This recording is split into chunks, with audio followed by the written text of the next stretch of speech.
players changing places. The best fit for Cooper Kupp this offseason is where? I'm going to go to Dallas because of the Devontae Adams possibly to the Chargers. So I would say Cooper Kupp. Again, I'm looking for a veteran receiver who understands routes, who understands timing and rhythm for a quarterback to help Dak out. If you're the Dallas Cowboys, you're in this division, you've got to do something to put yourself on that list to compete with Philly and compete with Washington. To another receiver, Mike T. The best fit for Deebo Samuel is... The Washington Commanders. This one's easy, Greeny. Look, Terry McLaurin is really good. But one of the things that I think Cliff Kingsbury did a great job of, get the ball out of Jaden Daniels' hand. What does Deebo Samuel do great? He's great run after the catch.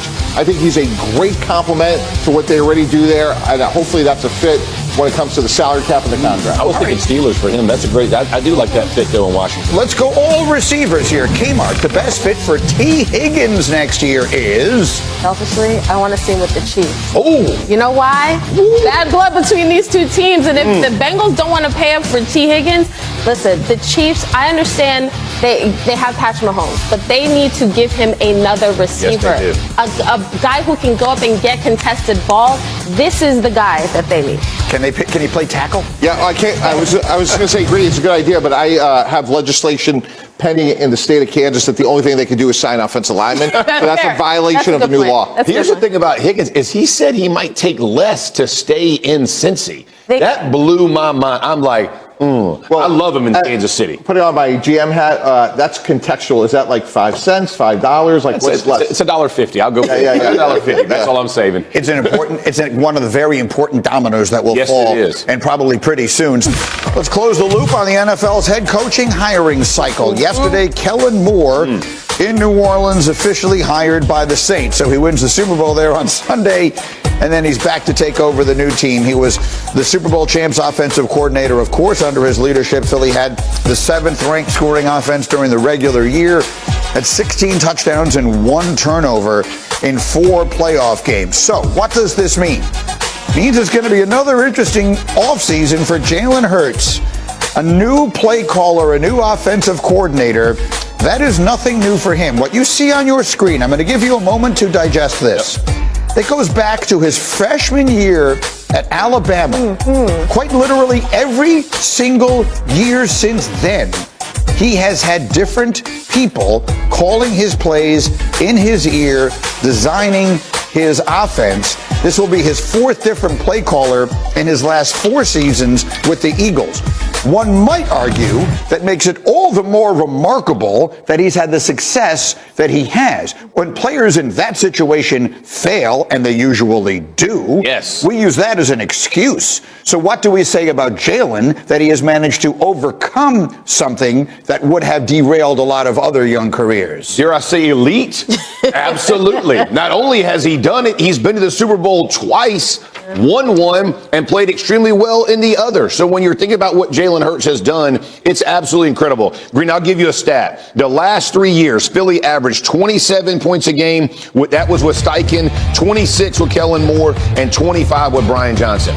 That sounds like the quarterback's doing a pretty good job. Yeah. And I get everybody talks about the offensive line. You know I'm as big an advocate as any, but the quarterback still has to play week in and week out. He has continued to do that. I respect the heck out of his game. I do not think he'll take a step back. It will take time, but they still have a great offensive line, 2 great receivers, a great running back, and a very good tight end. I agree with all that. They have one other thing that's really important. That's great. They have a great head coach. Nick Sirianni. Preach! Nick Sirianni took over Team Greedy that won 4 games. And when Nick Sirianni became the head coach of the Philadelphia Eagles, Hembo gave me the stat.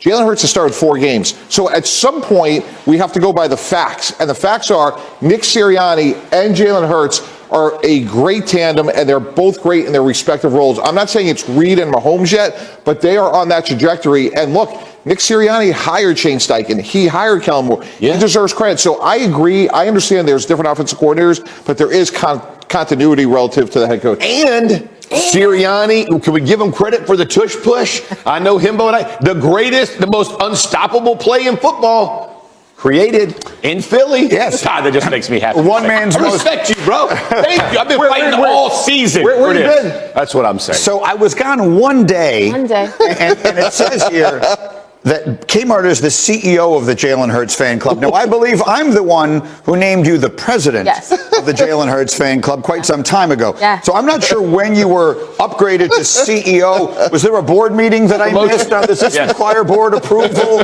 Whatever it is. So I was not here to allow you to take your victory lap. The board members did not vote. We did not take a vote. I just I was a dictator. I just appointed myself.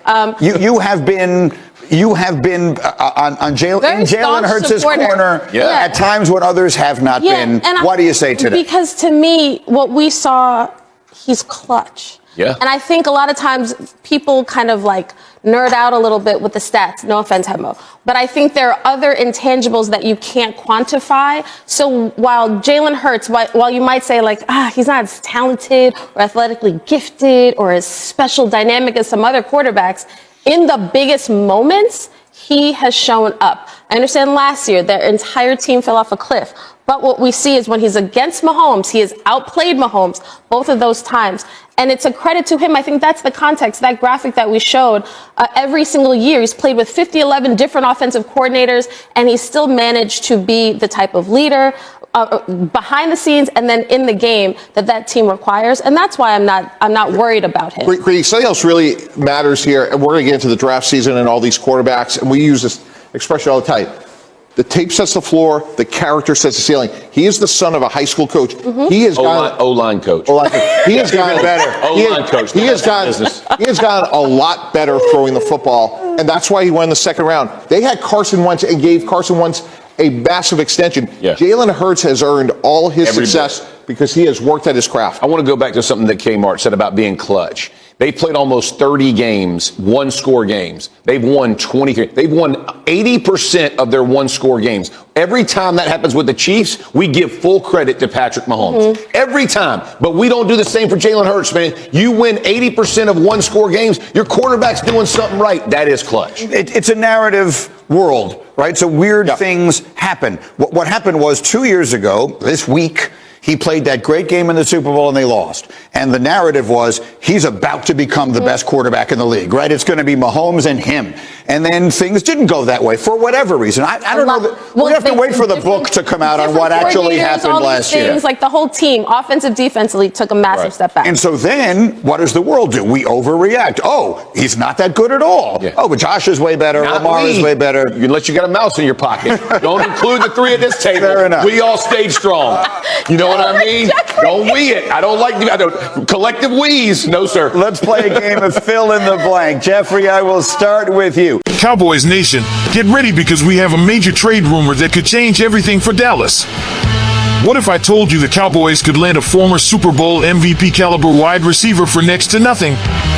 That's right, Cooper Kupp is reportedly on the trade block, and the rumored price makes this a move the Cowboys have to consider.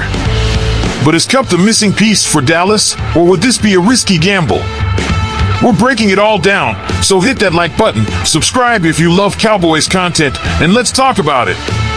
Setting up the problem. All right, let's be real. The Cowboys have a lot of needs to address this offseason. Wide receiver, running back, defensive tackle, cornerback, linebacker, you name it, Dallas needs help. And with the Eagles completely dominating the Chiefs in Super Bowl 59, it's obvious that if the Cowboys want to compete for a championship, they need to make some bold moves. We've already heard Dak Prescott is pushing for the team to sign a quality running back, but let's be honest, wide receiver is arguably an even bigger issue. CeeDee Lamb is a superstar, but after him, the depth chart is shaky at best. And that's where Cooper Kupp comes into play. Cooper Kupp trade rumors. Multiple reports have surfaced that the Rams are actively shopping Kupp, despite his desire to retire with the team. And according to ESPN's Adam Schefter and The Athletic's Mike DeFabio, Kupp's trade value is shockingly low, comparable to Keenan Allen's trade last offseason. What did Allen go for? A fourth-round pick. That's it. If that's the going price for Kupp, Dallas should have made this deal yesterday. But here's the catch. The Cowboys don't have a fourth-round pick in this year's draft. Does that mean they're out of the running, or could Jerry Jones find a way to make it work? Maybe a third and fifth-round pick combination? Or possibly a future fourth-rounder in 2026? The Rams might prefer an immediate return, so this is where the negotiating gets interesting. Kupp's value to the Cowboys. Now, let's talk about what Cooper Kupp brings to the table. Yes, he's on the wrong side of 30, and injuries have been a concern. He's missed 18 games in the past 3 seasons. But when healthy, this guy is an elite route runner, a technician in zone coverage, and an absolute security blanket for his quarterback. Just last season, Kupp ranked in the 79th percentile in separation rate, proving he's still got plenty left in the tank. Imagine the kind of impact he could have in Dallas offense. He'd immediately be the best WR2 the Cowboys have had since Amari Cooper. No more defenses keying in on CD Lamb every snap. Suddenly, Dak has another reliable, experienced playmaker. Financial implications. But what about the financial side of things? Kupp is still under contract, and his cap hit isn't exactly cheap. However, the Rams would likely be willing to eat a portion of his salary to facilitate a trade, similar to what we've seen with other veteran wide receiver trades in recent years. If Dallas can negotiate a fair price both in draft capital and salary commitment, this move becomes an absolute no-brainer. Is it worth the risk? Now, here's where things get interesting. Should the Cowboys even take this risk? We know the front office has been reluctant to spend big on outside talent in recent years. Would trading for Kupp go against their long-term plans? Or would it be the final piece to get this team over the hump? We've seen Jerry Jones make aggressive moves before, Amari Cooper, Brandon Cooks, even going all the way back to Joey Galloway. But this time, the price is low. A mid-round pick for an elite veteran wideout? That's a move championship contenders make. Potential alternatives. Of course, the Cowboys could also look at other WR options. Maybe they target a young receiver in the draft. Maybe they take a swing at a free agent like T. Higgins or Mike Evans. But those routes come with their own risks. A rookie might take time to develop, and high-end free agents will demand big money. That's what makes the Kupp trade so interesting. It's a win-now move without breaking the bank. Closing and call to action. So Cowboys Nation, it's time for you to weigh in. Should Dallas pull the trigger on a Cooper Kupp trade? Would he be the missing piece to this offense, or is his injury history too much of a risk? Let's get the conversation going in the comments. And while you're at it, hit that like button, subscribe for more breaking Cowboys news, and turn on those notifications so you never miss an update. Thanks for watching, and we'll see you in the next one. Go Cowboys!